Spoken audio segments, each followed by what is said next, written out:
Ah. Hi, Kev. Gano'n kang mabuti, ah. Panoorin mo ulit ito. Tapos, kailangan mapasa mo yung first grade mo. Okay, pag hindi, patay ka sa akin. Lumayo ka pa. Lalayo pa. Bakit pa na ba ako? Hindi ah. Ikaw naman, Jason. Sabi ko sa'yo sa text, di ba? Ang pangit ng buhok mo, kulay red. Ayoko, buti papakalbo mo na yan, tanga.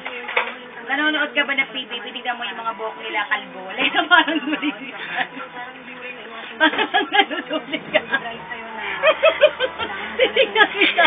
Teka lang, stop. Okay. Basta yun lang, Jay. At tapos binamili nga pala kita ng ng mga pambahay, tsaka ng sleeper, katulad kay Kevin, yung Abayanas. Tsaka, bibili na rin kita ng cellphone. Sana. Na naman? Oo, na naman. Baya wala nang katapusan. Sana, last mo ng cellphone dyan. Dahil pag hindi, uuwi ako ng Pilipinas para saksakan kita. Kaya mo ba yan?